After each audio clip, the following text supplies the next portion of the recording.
Nigerian military aircraft lands in another country. The crew is detained. Rumors spread across West Africa.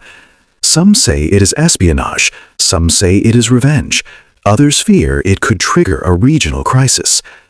But instead of war, something else happens: quiet talks, careful decisions, and a peaceful ending few expected. This is the true story of how Nigeria and Burkina Faso stepped back from the edge and why it matters for West Africa.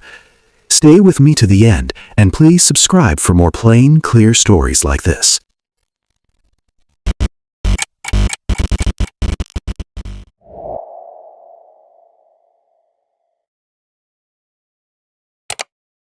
In early December, a Nigerian Air Force C-130 transport aircraft was flying across West African airspace. On board were 11 Nigerian military personnel.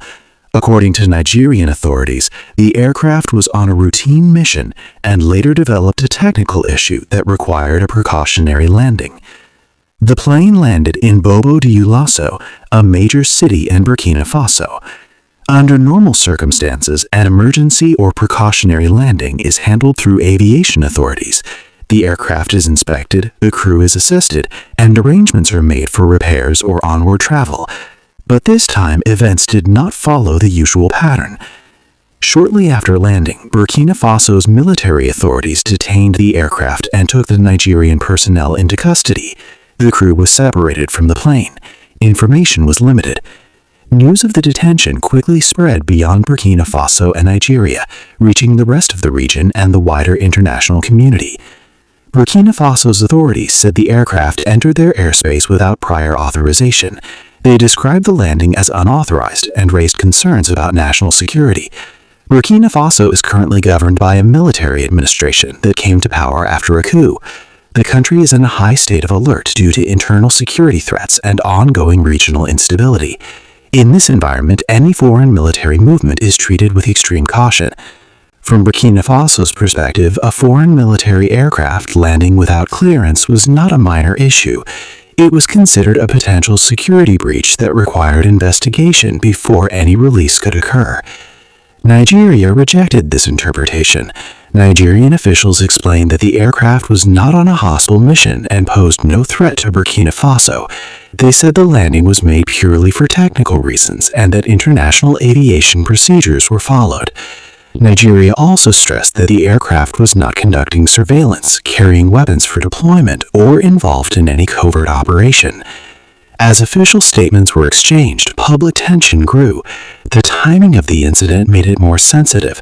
West Africa was already experiencing political strain. Several countries in the Sahel region were under military rule, while others, including Nigeria, continued to support constitutional governance and regional stability. Burkina Faso is a member of the Alliance of Sahel States, a security bloc formed with Mali and Niger.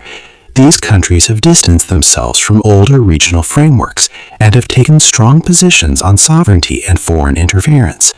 Their leaderships are cautious and sometimes suspicious of actions by larger regional powers. At the same time, Nigeria had recently announced that it intervened to help prevent a coup attempt in Benin Republic. According to Nigerian authorities, military assets, including fighter jets, were deployed to support Benin's elected government and prevent an unconstitutional takeover. This announcement was widely reported and discussed across West Africa. Because of this, many people began to link the two events. On social media and in political discussions, theory spread rapidly. Some claim that Burkina Faso detained the Nigerian aircraft as a response to Nigeria's involvement in Benin. Others suggested it was a warning to Nigeria and other countries not to interfere in Sahel affairs. A few even argued that the incident was part of a larger power struggle between regional blocs. Despite these claims, no official evidence was presented to confirm any direct link between the Benin situation and the aircraft detention. Both Nigeria and Burkina Faso avoided making public accusations against each other. However, the atmosphere of suspicion meant that many people believed the incident could escalate. Analysts and observers began to warn about the risks. West Africa has a history of crises that start small and grow quickly.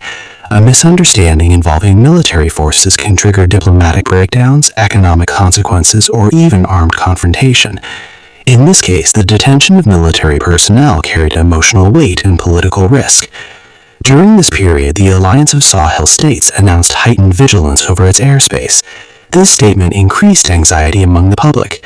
Some interpreted it as a sign that relations were deteriorating.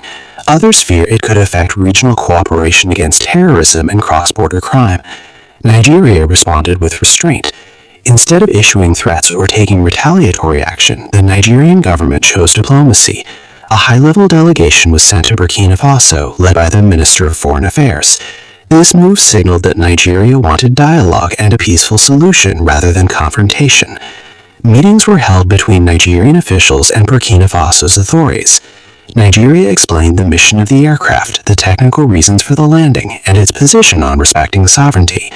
Burkina Faso explained its security concerns and the reasons for detaining the crew while investigations were ongoing. These discussions were not conducted in public. There were no dramatic press conferences or hostile speeches. This quiet approach reduced pressure and allowed both sides to focus on resolving the issue rather than winning public arguments. After several days of diplomatic engagement, Burkina Faso agreed to release the 11 Nigerian military personnel. The aircraft was also returned. The resolution was peaceful. There were no sanctions, no military escalation, and no lasting diplomatic rupture.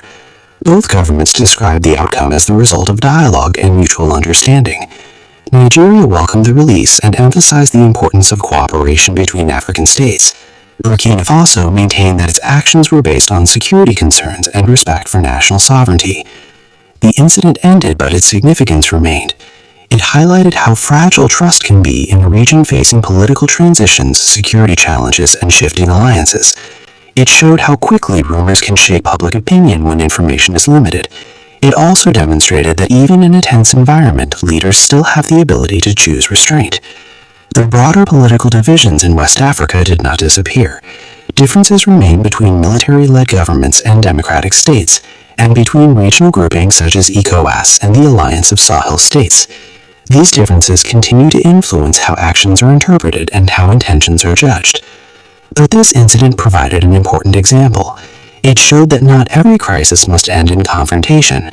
It showed that diplomacy, when used early and sincerely, can prevent escalation. It also showed that peace is often achieved quietly without celebration or dramatic headlines. In the end, the story of the detained Nigerian aircraft was not a story of war. It was a story of misunderstanding, caution, negotiation, and resolution. It was a reminder that strength is not only measured by military power, but by the ability to manage crises wisely. For West Africa, the lesson is clear. Stability depends not only on security forces, but on communication, trust, and the willingness to listen. When nations choose dialogue over pride, they create space for peace, even in uncertain times.